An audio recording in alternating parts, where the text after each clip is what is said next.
This is Hannibal from thehannibaltv.com with my daily wrestling news update. The decline of WWE's ratings continued last night. They hit the all-time record low for Raw ever, holiday or non-holiday. They had 1,686,000 viewers on average, and they scored a 0.46 rating. So we saw that SmackDown has been going down every week, Raw going down every week. It's going to be interesting to see how low it's going to go before things start to stabilize a little bit.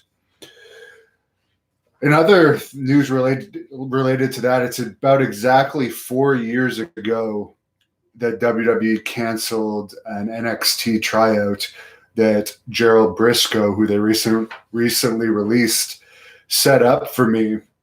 And at that time, one of my videographers pointed out to me, I only had 17,000 subscribers and 500,000 average views per month. Now, 4 years later, I have 177,000 subscribers and 10 million average views per month. So I'm happy that I ended up becoming a YouTuber. And yes, it sucked at the time that they canceled that tryout on me, but life goes on.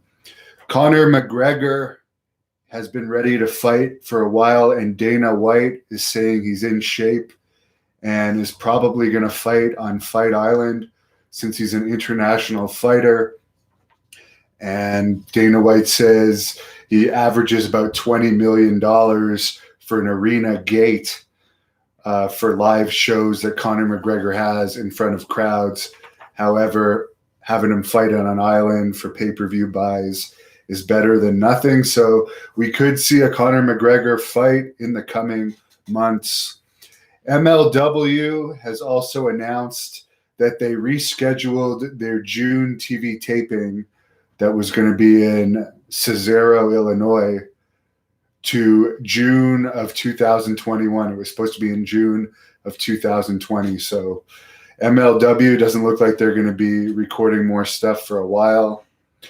It also came up recently, Chael Sonnen confirmed that the reason why MMA no longer does tournament format fighting is more that the fighters are better and more skilled, and it's harder to have multiple fights in a night rather than people thinking no commissions will sanction it. Because apparently the state of Arizona will still sanction tournament MMA fighting. A few people have asked me why I've been doing compilation videos lately. It's because I don't have access to doing in-person shoot interviews, and they've also been getting a lot of hits, and I've noticed other sites have actually used my idea too, and I think that's good. We have to find ways to keep the content flowing during this. I've also been doing Skype interviews. I was supposed to interview Daniel Puder today, the $1 million Tough Enough winner, who I guess made less than 250 grand in the end. That whole $1 million Tough Enough was a work. Hopefully he'll be able to reschedule, because I had a lot of questions on this and I had been very well prepared for this interview. I don't know why he canceled, and haven't heard back from him yet. I am going to do an interview with Brian Blair soon. He's featured on tonight's Dark Side of the Ring episode about Herb Abrams. So later this week, I'll be interviewing Brian Blair. I did Bill Anderson last night, who was the trainer of the Ultimate Warrior, Sting, Louis Spicolli, many others, as well as he was a WWE ring announcer, referee, wrestler. He was around the California West Coast WWE scene in the 80s and early 90s when they were using more locals. So he would show up and do whatever job they would have for him. And he made pretty good money for that. He even did the ring crew, as he told me one story about Dynamite Kid according to Bill, drugged one of the ring crew teenagers that would help load and unload the ring. And by the way, somebody made a weird comment on that saying, why would there be minors in the ring crew? Underage people cannot work at arenas. I worked at arenas for over a decade, at least in Canada. There's teenagers working as ushers, concessions, parking attendants. So I don't know why anyone would find it weird that there was underage people working on a ring crew. But Bill had a lot of great stories. His interview was 3 hours long. I'm also doing a unique interview with a comedian tomorrow who's interviewed a lot of wrestlers. And he says he does impressions, but he says he has some stories, particularly about Psycho Sid, to share. I'll answer some of your questions. Courts, Mauricio 56 says go blue. Joe Bichelia, why are they not maximizing vignettes? I don't know. It would make sense, wouldn't it? By the way, before I forget, The Hannibal TV is on Instagram, and I do upload videos on Instagram. We also are on iTunes. I do upload audio format of my interviews on iTunes. If you want to find our iTunes link, just look in the description of this video. I've had a lot of people say, why don't you do a podcast? Well, this is as close to a podcast as we get. I don't usually upload my news segments on iTunes, but I do upload my shoot interviews on there. Kevin Ader says WWE is still dropping. I see. Neutral 69. Could I interview Kimberly Page? I would like to. If anyone knows her contact information, put it in the comments or email greatnorthwrestling@gmail.com. Mr. Antonio 2005, I like Bill Anderson. He was commenting on what happened in LA with Dave Schultz and Mr. T. And let me address some comments on that video too. Bill Anderson, as I previously mentioned, would be at California events. He would, I don't know what they would pay him, but he'd be like on, they'd call it standby. He would show up, and if like there was an issue, they'd put him in a lower card match. They'd throw him in there as a referee. They'd throw him in there as a ring announcer. He eventually became like the official ring announcer for many years, particularly in LA. But he was in LA that night of that supposed David Schultz incident where Schultz allegedly, according to Hulk Hogan, slapped Mr. T, and that led to his firing. But Schultz also discussed that in his interview with me and on Dark Side of the Ring. And Schultz just said he was walking towards the ring, towards Mr. T, and that's when the cops stopped him. And yes, they did hog tie him with handcuffs. He made a scene in the dressing room, and he was eventually ejected from the building, later released by WWE. Bill Anderson was in the back, and he looked it up, and I even looked it up. Hulk Hogan was not on that card in LA, and I haven't heard anyone's that Hulk Hogan was even in the building that night. And for the people that say, oh, the wrestlers show up a lot of the times when they're not booked. I mean, in those days, the schedule was brutal. There was often 3 shows a night. And Hulk Hogan mainly lived in Florida. Why would he show up to a show in LA that he's not booked on? And there's no photos of him there. There's no videos. If there is, someone please send me the link.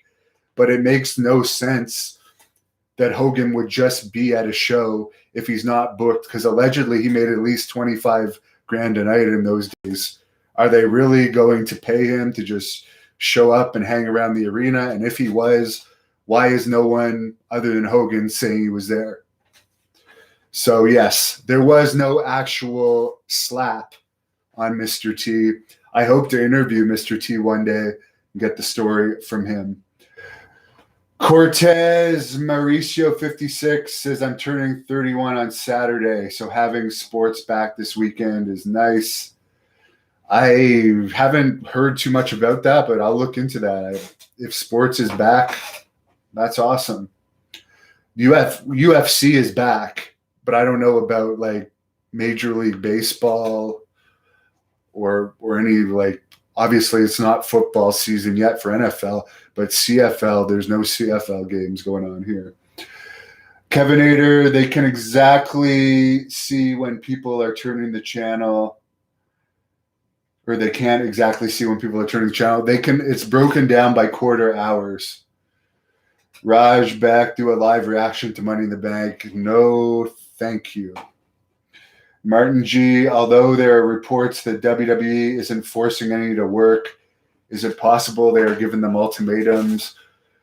Well, Kevin Owens hasn't wrestled since WrestleMania with allegedly a sprained ankle. I don't know. I sprained my ankle once in a rugby game, and I finished the game, and then there was another game the next day. All they did was tape my ankle, and I continued playing. So how long ago was WrestleMania? Maybe some people are just milking injuries. I mean, Sami Zayn, I guess, had his wisdom teeth out, and he's been off TV for 2 or 3 weeks. I mean, I also had my wisdom teeth out in high school. Didn't take me any time off of school. My parents sure as hell didn't let me take the day off school the next day. So I don't know. Maybe some people are making excuses.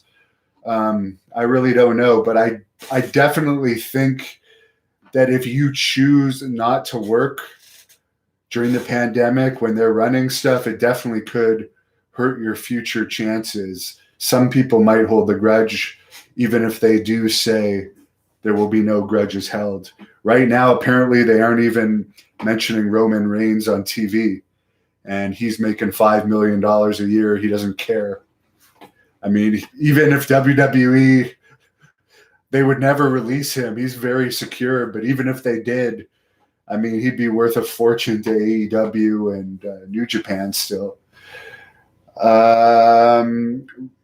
Tony Martyrism, WWE is always better than AEW, he says. He says AEW fans are toxic. Carl Hart says WWE should do more segments outside the Performance Center. I agree 100% on that. Mr. Antonio 2005, Hulk Hogan lies. Tell me it ain't so. Well, I'm not even going to say it. Chris Lee, we are seeing numbers lower than TNA during the Hogan years.